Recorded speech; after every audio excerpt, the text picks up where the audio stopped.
Good afternoon, everyone. Before we get started, I'd like to hand it over to Stephen Miller, Senior Advisor to the President, to speak with you about the RAISE Act that the President endorsed this morning. And I know you guys will have lots of fun. Take it away, Stephen. Thank you. Great to be here today to talk with you about the President's new proposal for immigration reform. I'll just walk through the basics of it, and then we'll take some questions and hopefully be able to answer all of them. So this is the largest proposed reform to our immigration policy in half a century. The most important question when it comes to the U.S. immigration system is who gets a green card.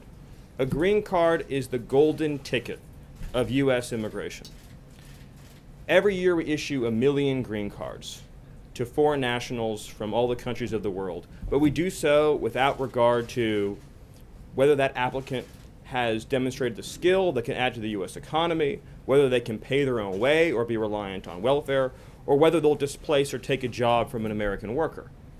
And as a result of this policy, in place now for many years, we've seen significant reductions in wages for blue-collar workers, massive displacement of African American and Hispanic workers, as well as the displacement of immigrant workers from previous years who oftentimes compete directly against new arrivals who are being paid even less.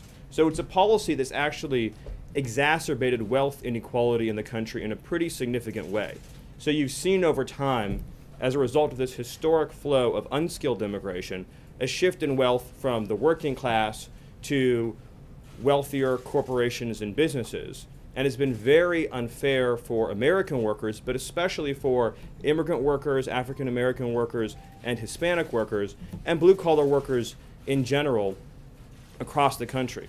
At the same time, it's cost taxpayers enormously because roughly half of immigrant-headed households in the United States receive some type of welfare benefit, which I know is a fact that many people might consider astonishing, but it's not surprising when you have an immigration system that doesn't look at questions like skill level or self-sufficiency. And so this proposal has several major historic changes. First, it eliminates so-called chain migration. So right now, what does chain migration mean? It means that if you come into the United States on a green card, and just so we're all clear, a green card gives the recipient lifetime work authorization, the ability to bring in their family members, it gives them a fast track to U.S. citizenship, and with that, all the benefits that come with being an American citizen. And so the individuals right now who are receiving green cards, they can bring in, say, an elderly relative who can immediately go on to public assistance if they become unable to support themselves financially. And then that person can bring in a relative who can bring in a relative who can bring in a relative, and that's why they call it chain migration. And over years, that has massively de-skilled the migrant flow into America and produced all of those effects I'm talking about. So we're proposing to limit family-based migration to spouses and minor children. Additionally, we're establishing a new entry system that's points-based. Australia has a points-based system, Canada has a points-based system, and what will this system look at? It will look at, does the applicant speak English?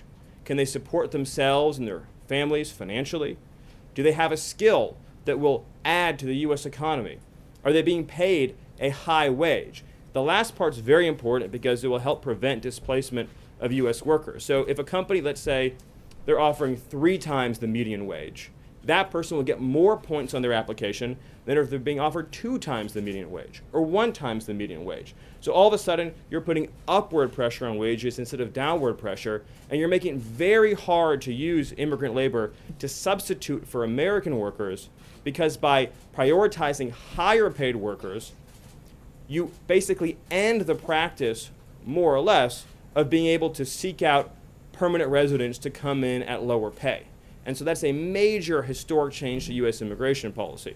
The effect of this, switching to a skills-based system and ending unfettered chain migration, would be over time, you would cut net migration in half, which polling shows supported overwhelmingly by the American people in very large numbers. And I'll just conclude by saying that this is what President Trump campaigned on.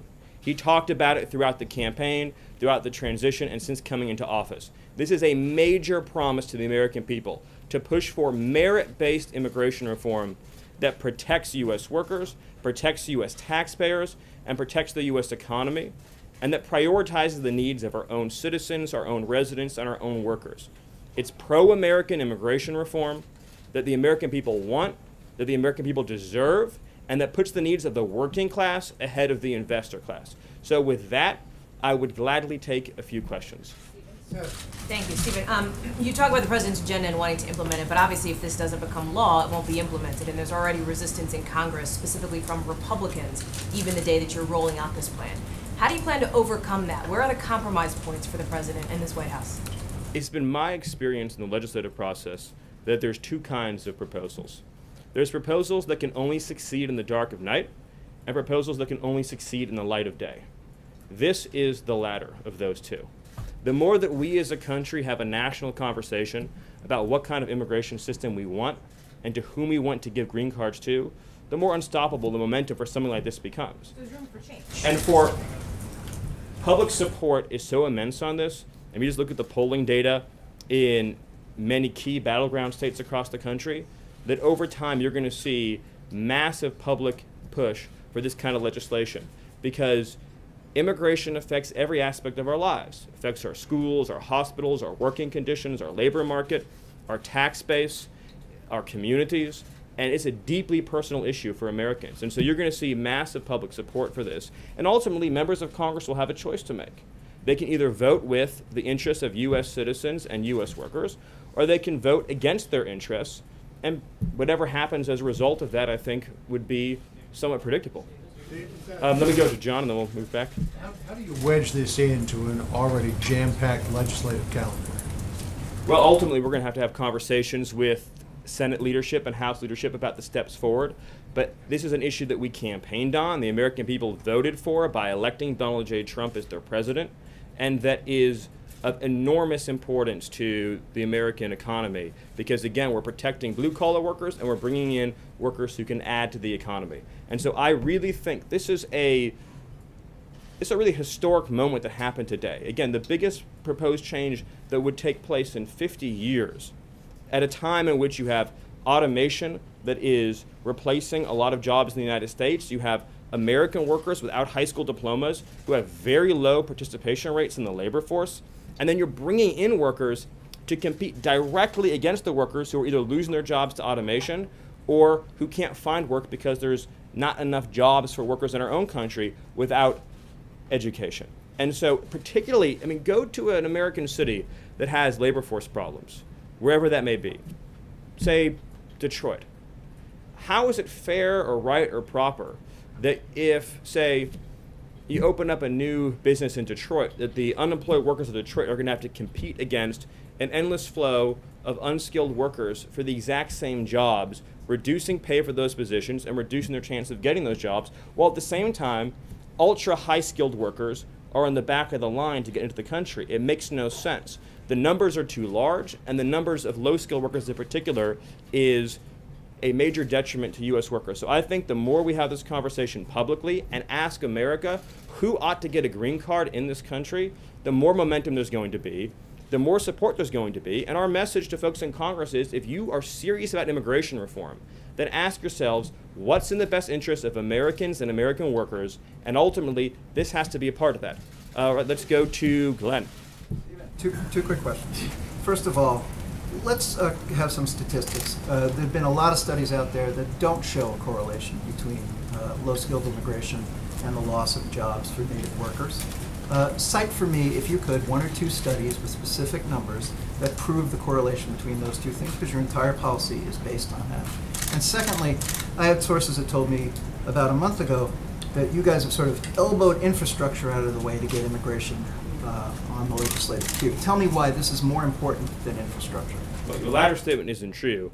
I think the most recent study I would point to is the study from George Borjas that he just did about the Mariel boat lift. And he went back and re-examined and opened up the old data and talked about how it actually did reduce wages for workers who were living there at the time. And Borjas has, of course, done enormous amounts of research on this, as has the Peter Kirsanow on the U.S. Civil Rights Commission, as has Steve Camarada at the Center for Immigration Studies, and so on and so on. Sciences, engineering, and And medicine. right, and the recent study said that as much as $300 billion a year may be lost as a result of our current immigration system in terms of folks drawing more public benefits than they're paying in. But let's also use common sense here, folks. At the end of the day, why do special interests want to bring in more low-skilled workers, and why historically? I'm not asking for common sense. I'm asking for specific. Well, I think it's very statistical clear, data. Glenn, that you're not How asking many- for common how- sense. But no, if no, I could no, just no. answer, if I could just answer your question, Statistics is fungible. I named, Statistics are not. I Can you named, get- I named the can you- studies, let me Glenn. just finish the question. Glenn, Tell me the I named the statistic. studies. No, I named the can you- studies. I asked you for a statistic. Can you tell me Glenn, how many? Maybe how many? we'll make a carve out in the bill Yeah. that says the New York Times can hire all the low skilled, less paid workers they want from other countries, and see how you feel then about low wage substitution. This is a reality that's happening in our country. Talk about the You know, New York maybe Times. it's time we had compassion, Glenn, for American workers. Oh, President Trump has met with American workers who've been replaced by foreign workers, I'm not and questioning any of that. I'm asking for a statistic. ask them how this has affected I don't their ask them. I'm lives. asking you for a Look number. at, I just told you. Low-skilled jobs that Americans might otherwise have. Why? I mean, This if is you look supposed to be evidence first of all, if you look at against the, policymakers. if you look at the premise, Glenn, of bringing in low-skilled labor, it's based on the idea that there's a labor shortage for lower-skilled jobs. There isn't. The number of people living in the United States in the working ages who aren't working today is at a record high. 1 in 4 Americans, or almost 1 in 4 Americans between the ages of 25 and 54, aren't even employed. For African American workers, their labor force participation rate, who don't have a high school diploma, I guess African American males without a high school diploma, has plummeted some 40 percentage points since the mass wave of unskilled migration began. The reality is that if you just use common sense, and yes, I will use common sense, the reason why some companies want to bring in more unskilled labor is because they know that it drives down wages and reduces labor costs. Our question as a government is, to whom is our duty? Our duty is to U.S. citizens and U.S. workers to promote rising wages for them. If low-skilled immigration was an unalloyed good for the economy, then why have we been growing at 1.5% for the last 17 years at a time of unprecedented new low-wage arrivals? It's just the facts speak for themselves. At some point, we're accountable to reality. And on the other hand, like I said, you have ultra-high-skilled workers who are at the back of the line, which makes no sense in the year 2017. Neil, let me go to you. Now Let's go. targeting Hold on, African Neil American Monroe. males. Here's You a just fairly- brought up the African American Here's a male fairly simple stats. Are you question. now targeting the black unemployment rate that is traditionally and historically higher than the average American? Is that what you're looking at? There's with no this? doubt, and I'll go to Neil, but there's no doubt, and it's very, very sad and very unfair, that immigration policy, both legal and illegal, over the last several decades, has a deleterious impact on African American employment in general, and certainly African American males, and it's been quite tragic. And we as a country have to have a conversation about that. Neil? Okay, so thanks very much. So one of the arguments made against this bill is that large-scale immigration will increase the total number of jobs. Senator Graham, for example, said he wants more immigration to bring in more restaurant jobs, more resort jobs, bed cleaning jobs, and such like. Is it better for this country to have more jobs or higher wages and higher productivity for Americans? Well, I think at the end of the day, President Trump's been clear that he's a pro-high wage president. He ran as a pro-high wage candidate, and that's what this policy will accomplish. At the same time, to the point about economic growth, we're constantly told that unskilled immigration boosts the economy. But again, if you look at the last 17 years, we just know from reality that's not true. And if you look at wages, you can see the effects there. If you look at the labor force, you can see the effects there. And so again, we're ending unskilled chain migration, but we're also making sure that the great inventors of the world, the great scientists of the world, the people who have the next great piece of technology can come into the United States and compete in a competitive application process, a points-based system that makes sense in the year 2017. All right, let me go to you. Two questions. One, you did personalize it with the New York Times, so normally this wouldn't be a question, but will the Trump organization stop bringing in foreign workers on visa programs to set an example for other businesses in the interim before this bill becomes law? Well, as you know, the only way to have immigration policy work is it has to be national, it has to be uniform. You can't have different rules and different procedures for different companies. This bill, of course, doesn't deal with guest workers and temporary non-immigrant visas, which is, I think, what you're asking about, and that's a separate thing. But the president was clear, if you go back and look at his debate on this during the primary, where he said, as a businessman, my responsibility is to operate my business according to the laws of the United States as they exist. He said, as president, my responsibility is to pass laws that make sure we have an immigration system that prioritizes American workers. He said that throughout the campaign, and he said it as a candidate, and he said it now. But just as a technical matter, you're talking about a different aspect of the immigration system. Today we're talking about the green card system, but it's a good question. Let me move on over there. Thank you, Oh, Stephen. hold on a second. Over Thank here. you, Stephen. Just to take the question in another direction, USA Today and others have shown that over the last 7 years there's been a negative flow of immigration across the southern border. And of course, unemployment is at perhaps a 10-year low right now. So will there be enough workers in the southwest states if this policy were to go into effect? Well, yeah, so I think we're talking about different things, and I appreciate the question. Net migration overall has been at a record pace. You're talking, I think, just about some questions about net migration illegally across the southern border. We're talking today about green card policy. Every year we issue 1 million more green cards, and it just keeps adding on every year after year after year. And so the supply of foreign labor is at a record high. I think the foreign-born population right now is 45 million. I think there's 25 million foreign workers in the United States. All right, right there. Yep. Thank you, Stephen. 2 questions for you. First, does the Trump administration plan to defend the DACA program if Texas and 8 other states bring a lawsuit challenging it in court? Well, we are not going to make an announcement on that today because there is ongoing litigation, and DOJ and DHS are reviewing that. But I will say that whatever we do is going to prioritize the interests of American citizens and workers. Stephen, Zoe Daniel from Australian Broadcasting. You've talked about the Australian policy. Can you speak more specifically about what the administration likes and also how that extends into things like family sponsorship? You mentioned bringing in elderly relatives, for example, who might not be productive, yet in Australia, adult children can sponsor their parents to immigrate. So which elements of the policy are you choosing that you might like to use? So we looked at the Australian system, the Canadian system. We took things we liked. We added things that made sense for America and where we are as a country right now. One of the things that I think is most compelling about the Australian system is the efforts to make sure that immigrants are financially self-sufficient and make sure they're able to pay for their own health care and things of that nature. And that's certainly one of the things we took from that. And obviously, the points-based system that Canada has a lot to recommend it.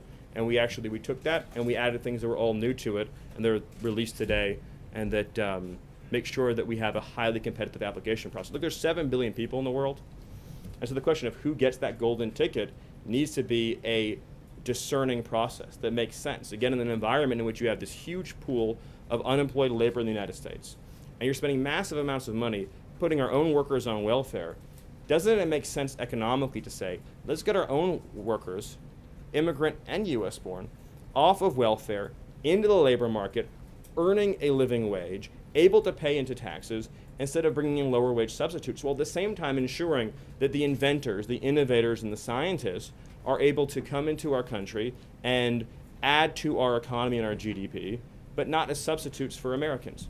NBC. Stephen, thank you so much. Can you respond to some of the critics within your own party who say what we really should be focused on is comprehensive immigration reform in order to really tackle the problem in a serious way? And secondly, what do you say to those who say this just separates families and it's effectively cutting an effective visa program? Well, actually, the legislation for folks who are already here, they are able, have pending family-based sponsorships, they're actually grandfathered in. So it's a new system moving forward, point one. And point two is that beyond the immediate family members that are covered in the bill, i.e. your minor children and your spouses, your other relatives can come in. They just have to come in through the points-based system. And then your first part of your question. Comprehensive immigration reform. Some Republicans say we should be focused on comprehensive immigration reform instead of a sliver of the problem in order to really address the broader root problem of immigration. Well, why not tackle it from that standpoint? Let me ask you a hypothetical, and I mean it in all sincerity. If, let's say that we had introduced a 2,000-page comprehensive immigration reform bill, would we be having this conversation today about green card policy? I suspect we wouldn't be. I think it's time that we forced the conversation onto this core issue. I know the president feels that it's enormously advantageous to have a conversation about this core aspect of immigration reform because it does receive so little discussion, and yet it's so enormously important. Okay, hold on, let's go to you. Thank you, Stephen. Thanks. You mentioned the lawmakers have a choice to make. Is President Trump going to make this a campaign issue next year? Well, I mean, we're making it an issue, period, he started the campaign when he was running, but as far as a real push for change, that begins in earnest, aggressively starting today. And I do think, I just work on the policy side, but I do think that voters across the country are going to demand these kinds of changes because, again, of the effects it has on their lives and their communities. And this is overwhelmingly popular. And I challenge any news organization here, do a poll, ask these questions. Do you think we should favor applicants to our country who speaks English? Yes or no? Do you think that we should make sure that workers who come into our country don't displace existing American workers? Do you think people who come into our country should receive welfare or be financially self-sufficient? Do you think we should prioritize people based on skill? Do you think that we should reduce overall net migration? Do you think we should have unlimited family chain migration? You ask any of these questions, look at the polls, look at the results you'll get in your own news organizations, and they'll be very clear. Two for you.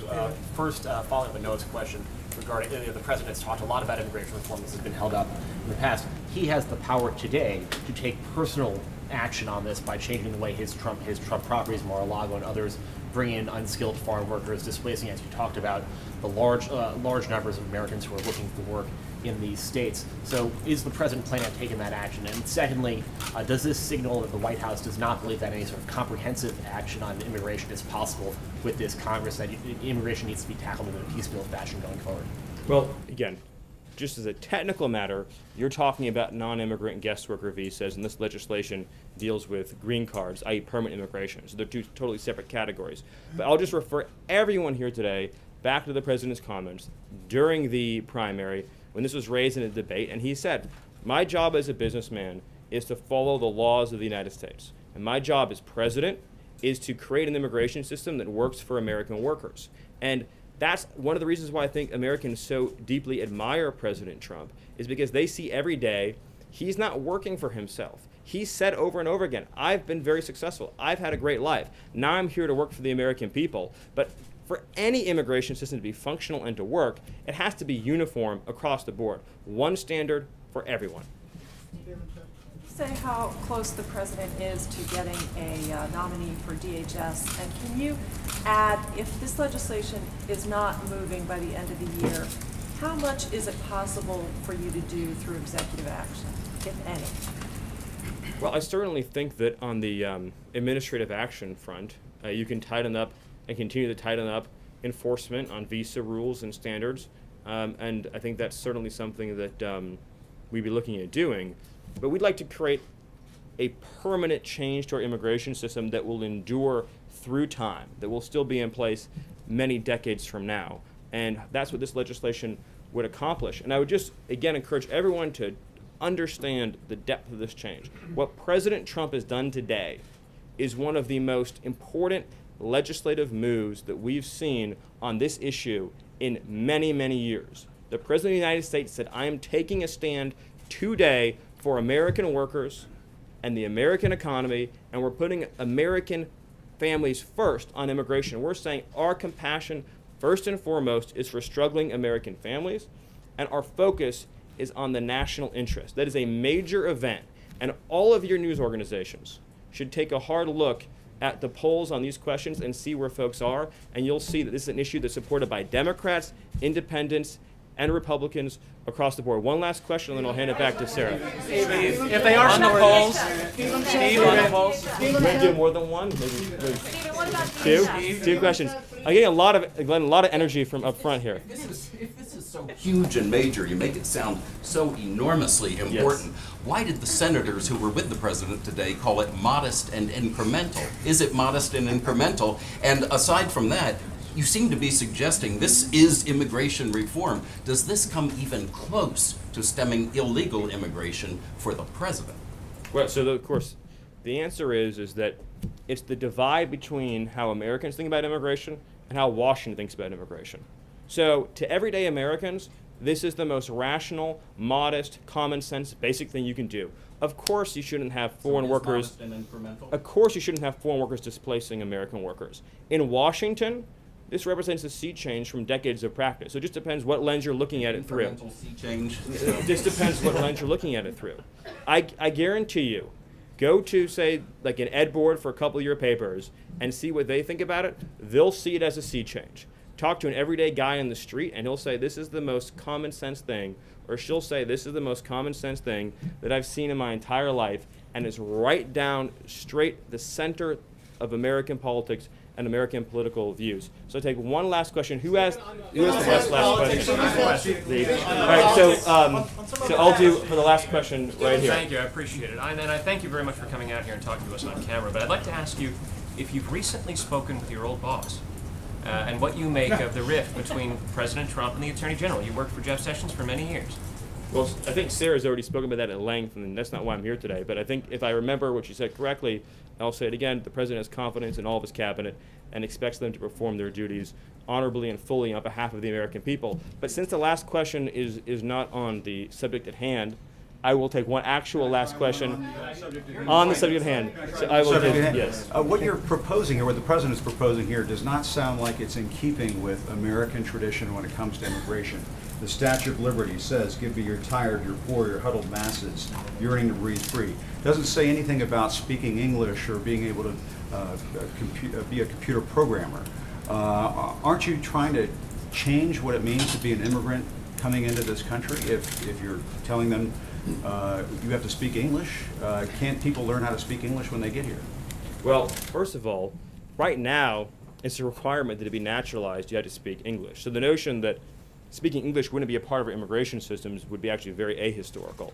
Secondly, I don't want to get off into a whole thing about history here, but the Statue of Liberty is a symbol of liberty enlightening the world. It's a symbol of American liberty lighting the world. The poem that you're referring to that was added later is not actually part of the original Statue of Liberty, but more fundamentally, the history, but more fundamentally, you're saying the that history, that does not represent I'm saying that, what I'm the saying that country the has always notion, thought of I'm as saying the notion that the, coming into this I'm country? saying the notion, I'm sorry. No, that sounds here- like here- that sounds Jim, like let me ask you a question. That sounds like some national park revisionism. No, the what I'm asking you the is- Statue of Liberty Jim, has always Jim, been let me a ask you a beacon of question. hope to the world Jim, for people to send Jim, do you their believe- people to this country, Jim, and they're not always going to speak Jim, English, Stephen. Jim, They're not do you always believe- going to be highly skilled. They're not always Jim, going to be Jim, somebody Jim, who- I appreciate your speech. Jim, I appreciate your speech. So let's talk about this. It was a modest Jim, let's incremental talk about this.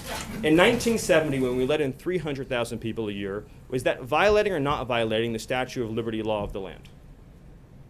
In the 1990s, when it was 500,000 a year, was it violating or not violating the Statue of Liberty law of the land? Was it violating? When it was 700,000 a year. No, tell me what years. Tell me what years. Tell me what years meet. Tell me what years meet Jim Acosta's definition of the Statue of Liberty poem law of the land. So you're saying 1,000,000 a year is the Statue of Liberty number. 900,000 violates it. 800,000 violates it. You're sort of bringing a Jim. press one for English philosophy here to Jim. immigration, and that's never For been Jim. what the United States has been about, Steve. That I mean, you're, that's but just you're the also case. your statement's also shockingly ahistorical in another respect too, which is if you look at the history of immigration, it's actually ebbed and flowed. We've had periods of very large waves, followed by periods of less immigration and more immigration, and during we've had a period of immigration right now. The Yeah, president it's- wants to build a it's wall. actually- and you want it's to actually- bring about a sweeping change to the Surely, immigration Jim, you don't actually think that a wall affects green card policy. You couldn't possibly believe that, do you? Actually, the notion that you actually think immigration is at a historic law, the foreign-born population in the United States today, Jim, staff on Monday talking about how border crossings. do you were really, way I ahead. want to be serious, Jim, do you really at CNN not know the difference between green card policy and illegal immigration? Sir, Are you my really father don't know is a that? Cuban immigrant. He came to this country in 1962, right before the Cuban Missile Crisis, and obtained a green card. Yes, people who immigrate Okay, to this so country Jim- can eventually. People who So, Jim, immigrate as to a this factual country question, through, Jim. not through Ellis Jim, Island, as a your factual- family Jim, may as a have, factual but in question- other ways, do obtain a green card at some point. They do it through a lot of hard work. And yes, they may learn English as a second language later on in life. So, but this Jim- whole notion of, well, they could learn, they have to learn English before they get to the United States. Are we just going to bring in people from Great Britain and Australia? Jim, it's actually, I have to honestly say, I am shocked at your statement that you think that only people from Great Britain and Australia would know English. It reveals your cosmopolitan bias to a shocking degree that in your mind, no, this is an amazing moment. This is an amazing moment that you think only people from Great Britain or Australia would speak English is so insulting to millions of hardworking immigrants who do speak English from all over the world. Jim, have you honestly never met an immigrant from another country who speaks English outside of Great Britain and Australia? Is that your personal experience? Of course, there are people who come But into this that's not what country you from other said, parts of the and world. it shows your cosmopolitan bias. And I just want to say, It sounds like you're trying to engineer the I just wanna racial say- and ethnic flow of people into this country through Jim, this that is policy. one of the most outrageous, insulting, ignorant, and foolish things you've ever said. And for you, that's still a really the notion that you think that this is a racist bill is so wrong and so insulting. Jim, the reality is that the foreign-born population into our country has quadrupled since 1970. That's a fact. It's been mostly driven by green card policy. Now, this bill allows for immediate nuclear family members to come into the country, much as they would today, and then it adds an additional points-based system. The people who've been hurt the most, the people who've been hurt the most by the policy you're advocating are What policy am I advocating? apparently just unfettered, uncontrolled migration. The people who've been hurt the most by the policy. What you're doing is for The people who've been hurt the most by the policy that you're. The people who've been hurt the most by the policy you're advocating are immigrant workers and minority workers and African American workers and Hispanic workers.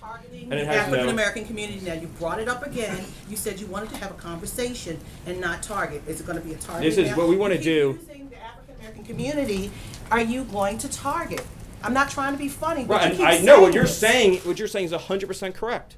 We want to help unemployed African Americans in this country, and unemployed workers of all backgrounds get jobs. And insinuations like Jim made, trying to ascribe nefarious motives to a compassion immigration measure designed to help newcomers and current arrivals alike, is wrong.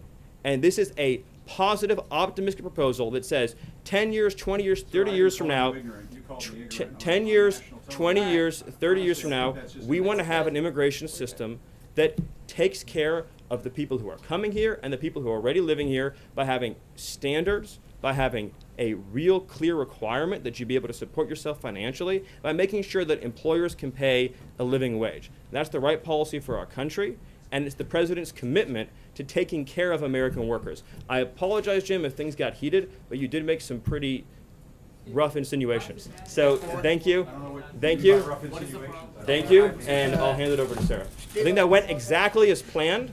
I think that was what Sarah was hoping would happen. I think that was exactly what we were hoping to have happen. Thank you. That's the question. Thanks, Stephen.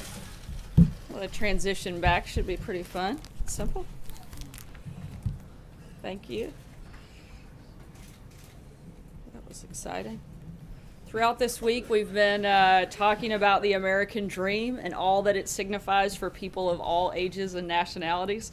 This morning, Counselor to the President Kellyanne Conway and Advisor to the President Ivanka Trump hosted a listening session with military spouses on the unique challenges they face in finding and maintaining employment to support their families. And yesterday, we hosted over 100 small businesses for a discussion on how they help to keep the American dream alive for millions of workers around the country. As I mentioned last week, I want to take time to recognize people from around the country that write in and ask the president questions. And today I wanted to read you a special letter to the president from someone who embodies the enterprising and ambitious spirit of America. Frank from Falls Church, Virginia wrote, "Dear Mr. President, it would be my honor to mow the White House lawn for some weekend for you. Even though I'm only 10, I'd like to show the nation what young people like me are ready for. I admire your business background and have started my own business. I've been mowing my neighbors' lawns for some time. Please see the attached flyer. Here's a list of what I have, and you're free to pick whatever you want: power mower, push mower, and weed whacker. I can bring extra fuel for the power mower and charged batteries for the weed whacker, and he'll do that with no charge. Sincerely, Frank." Frank, I'm happy to report back to you that I just spoke with the president. He wanted me to be sure and tell you that you're doing a great job and keep working hard. He also asked me, we found out when we called to let you know that we would be reading this letter to wish you a happy birthday. I think Frank went from 10 to 11 in the time that we received and were able to respond to this letter. And he also wanted me to invite you to spend a morning here at the White House with the groundskeeper. The groundskeeper, we've talked to them, and they'd love to show you how the U.S. Park Service maintains the 18 acres of the White House complex, and he'd love to give you the opportunity to cut the grass in the Rose Garden. It's our responsibility to keep the American dream alive for kids like Frank, immigrants who are already here, and those who dream of immigrating here in the future. And with that, I'll take your questions. On Russia, Sarah? Justin? Does the president believe that white applicants to college are the victims of discrimination? I'm sorry? Does the president believe that white applicants to college are the victim of discrimination? I'm not aware of that opinion at all. I certainly haven't had that conversation or have any reason to. Can you explain why the Justice Department's Civil Rights Division is devoting its limited time and resources to... Quite an accusatory question, but I'd be happy to respond.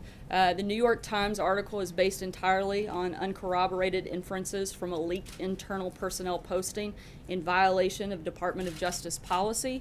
And while the White House does not confirm or deny the existence of potential investigations, the Department of Justice will always review credible allegation of discrimination on the basis of any race. And I don't have anything further on that. Thank you. Why did the president say that he received a phone call from the leader of the Boy Scouts and the president of Mexico when he did not? Did he lie? No, on Mexico, he was referencing the conversation that they had at the G20 summit, where they specifically talked about the issues that he referenced. In terms of the Boy Scouts, multiple members of the Boy Scout leadership, following his speech there that day, congratulated him, praised him, and offered quite I'm looking for the word, quite powerful compliments following his speech, and those were what those references were about. Specifically said that he received a phone call from the president of Mexico. They were actually direct. They were direct conversations, not actual phone calls. So he lied. He didn't receive. I wouldn't say it was a lie. It was. That's pretty bold accusation. It's the conversations took place. They just simply didn't take place over a phone call. That he had them in person. John. Sarah, if I could ask a couple of questions about Russia. Dmitry Medvedev, the Prime Minister, has weighed in on the President's signing of the sanctions, saying that this proves that the Trump administration is, quote, utterly powerless and ends hopes for better ties. What's the White House response? Look, this morning the President signed the Countering America's Adversaries Through Sanctions Act. The President favors tough measures to punish and deter the bad behavior of the rogue regimes in Iran and North Korea, and he also sent a clear signal that we won't tolerate interference in our democratic process by Russia. The bill was improved, but Congress has encroached on the power of the presidency, and he signed it in the interest of national unity. We've been very clear that we support tough sanctions on all three of those countries. We continue to do so, and that has certainly not changed, and I think that was reflected in the statements today. One of the finer aspects of the bill and the findings, it stated that Russia did, in fact, try to interfere in the U.S. election. In the President's statement on the signing statement, he did not quibble with that. Is that an indication that he does accept the finding that Russia interfered in our election? The President's already said that himself directly at the press conference in Poland. Other actors may have been involved as well, but he doesn't dispute the fact that Russia was, and he said that in Poland at the press conference that I believe you were present for. One more, you said on Monday that when you had something to say about the Russian action on 755 diplomats, you would say something about it. Do you have anything to say about it today? No, I don't, but when I do, I'll let you know. Kristen. Sarah, thanks. Did President Trump speak with Russia's President Vladimir Putin prior to signing the bill or at all today? No. That's definitive, that's confirmed. Let me just ask you something about North Korea. General McCaffrey said that I think at some point we are clearly going to take dramatic action short of war against North Korea. Can you respond to that? Do you think that's an accurate characterization? Can you tell us where the administration's thinking is right now when it comes to taking some type of military action against North Korea to stop its provocations? As I've said many times before, we're not going to broadcast our actions, and we're keeping all options on the table. Jordan. Thank you. I'll ask you the question I was going to ask Stephen. The president said in an Economist interview in May, he was asked whether he supports cutting the number of immigrants who can come here legally. He said no. This bill today that he supports would cut the number of green cards issued by half. So when did the president have a change of heart on this issue? I'd have to see the specific reference, but I know that the president has talked pretty frequently about merit-based immigration reform, not just on the campaign trail, but he's been talking about this for years, and I can't comment on a story I haven't seen specifically. Lead to the reduction of total green cards. So, does he have a separate opinion about the number of green cards? I think Stephen spoke pretty extensively on that, and I don't have anything to add beyond that. John? Thanks a lot, Sarah. The president, in signing this sanctions bill today, issued a signing statement. And in that signing statement, he said that the bill is significantly flawed. He said that there are provisions in this bill that are clearly unconstitutional. Why would he sign this bill if he felt so strongly that this bill it inhibits his ability to act as the commander-in-chief and to carry out his duties as president? I think I spoke on this already, but primarily because the president favors tough measures to punish and deter the bad behavior of the rogue regimes in Iran and North Korea, and he also sent a clear signal that we won't tolerate interference in our democratic process by Russia. I also said that he signed it in the interest of national unity, and again in support of, there's no question that there isn't support for the principles of the bill, it's maybe just some of the process piece. Steve? I'm sorry. Does he also send a signal in signing this particular legislation that if another bill comes before his desk that he also finds significantly flawed and clearly unconstitutional, that he'd sign that legislation as well? I'm not going to speak about a hypothetical bill that we don't know and doesn't exist and whether or not the president's going to sign it. Steve? Clear up some confusion. There were almost simultaneously two signing statements that went out. They had slightly different language. Did you intend to send both out, or was that a mistake? There's actually one signing statement and one press statement, so that's the difference. One's more of a legal document that goes with the executive secretary, and the other one's a press document, so that's the difference. I wanted to bring up some unfinished business. When you were named press secretary, because there was so much focus on the other announcement, that day you only had a chance to talk about the job in one question. So I wanted to give you a chance to answer two questions that all of your predecessors have faced. The first one is, what is your overall approach to the job, especially in terms of balancing whether you're serving the president or serving the public? And secondly, do you see any circumstances where it's appropriate to lie from the podium? I'll take the second one first. Absolutely not. I don't think it's appropriate to lie from the podium or any other place. On the first question, I think that the balance, my job is to communicate the president's agenda, the president's message, and answer your questions on that as best that I can, as honestly as I can, and as transparent as I can possibly be at any given moment. Francesca. Sarah, following up on the question about the position, what exactly is Sean Spicer's role in this administration at this point, and how much longer do you expect him to stay on staff? And then something on the signing statement. As he said, I believe that was, a week or so ago. The days all kind of run together now. But he was going to stay on in a transition process through August, and nothing has changed. Because of Anthony Scaramucci leaving? No, nothing's changed at this point. And then on the signing statement, one of the things that it said was that it would drive China, Russia, and North Korea much closer together, these sanctions. Can you elaborate on that? Because yesterday you suggested that China was both an ally and a partner. I don't have anything to comment beyond the signing statement itself. Alexis? Sarah, can I just follow up two questions on DHS? Should we expect that more in September when Congress comes back, a nomination, or is that possible soon? And the second question is, lots of lawmakers, Republicans on the Hill, and the business community have been concerned that the president won't stay focused on tax reform. This is something they really want him to talk about. And you've just introduced immigration, you've got healthcare still hanging. Is the president going to focus on all of those issues in the weeks ahead going into September, or does he really want to showcase just one or two things? As we've said many times before, we can walk and chew gum at the same time, and we can work on a multitude of issues at the same time. In terms of the DHS appointment, I don't have any personnel announcements at this time. John Gizzi? Yeah, thank you, Sarah. This morning, New Orleans Mayor Mitch Landrieu, president of the U.S. Conference of Mayors, took a shot at Tom Homan, the head of the Immigration and Customs Enforcement. On June the 28th, right from that podium, Mr. Holman said, and I quote, most law enforcement officials in cities work with us, but many don't in the largest cities. And that's where criminal aliens and criminal gangs flourish. End of quote. Mayor Landrieu this morning said he's wrong about that. That kind of rhetoric is not helpful, and he added that police officers keep the streets safe, irrespective of immigration status, and do so all the time.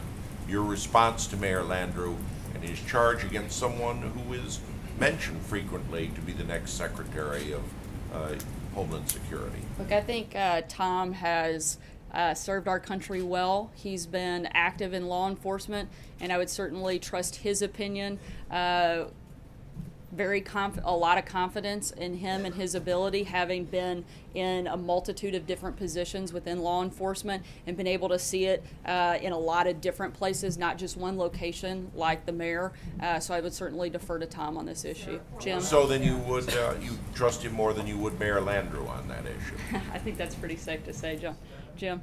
Yes, Jeff Flake, in a Politico magazine article, said the president was, he suggested the president was a carnival barker and had eroded conservatism.